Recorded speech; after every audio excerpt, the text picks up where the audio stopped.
Ay gamay pang nagkuha. Ah, Gamay. Tiigo gid siya. kaso. Ayos na niya. Sa. Yay! Woohoo! Nong! Tilapia mo. Paskog. Sa. First catch. Okay. Ato to, dako to. Gamay. Dako na. Gamay. Ay, ako eh. Dako na di sa imo lagi ko. Yes! Woohoo! Ayos. Second catch. Nong! Ayos. Ayos. Yes. Second catch. Kau naman ni agay. Sakit ba? Sakit ito no. Ano tawag nila? Pink tilapia giman o red? Red. Red. Sila gali ko. May tunok sa Andreo. Sa sirik. Hindi yung magkuhan kasi lang ipugngan mong sirik. Ipugngan mo i-force mo siya na magumlad. Gani.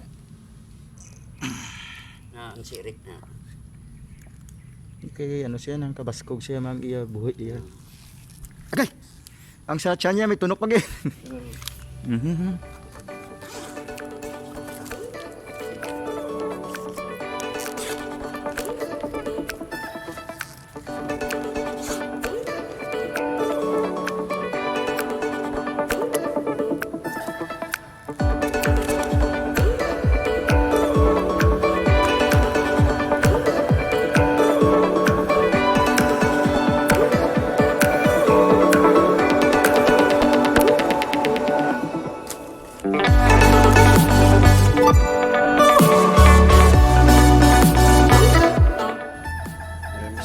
Rasa. Yes, Sara. May Gaano. Rasa. Yes. Ori, dako niya. Amo niya. Yes. Galing. Amo ni Nong. Bisa 3 lang bilog, solve ko na ni. Galing talaga. Wow. Dumasagod ko ah. Galing kilang mo ginanong atipan libro no? Oh, tipan gido, ibubud-budan. Ay, palos pa nung oh. Palos nung. Go kun. Ayan ba yun? Palos yan. Dagko na. Di na itong ulot ko. To. Hindi ko kita. Ara. Oh, kampiyon. Amo na kadakop sa 2 na lang okay na.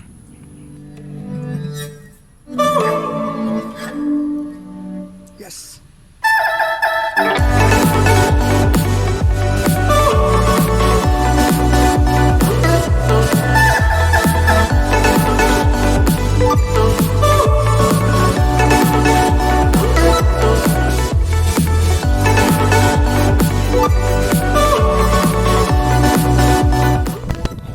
Yes. Last catch, guys.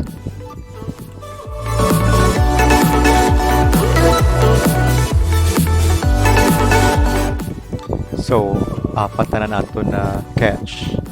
And wala na kita live worm, so it's time to go home.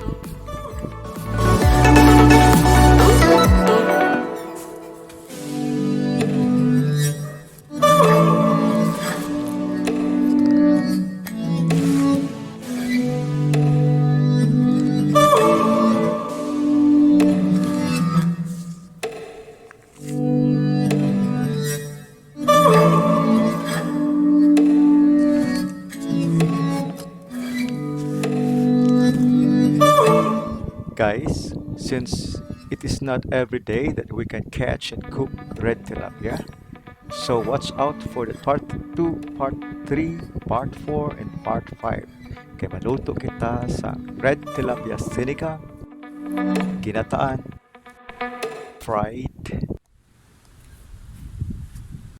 and sinugba. To answer one question, gaano ba kasarap talaga ang red tilapia?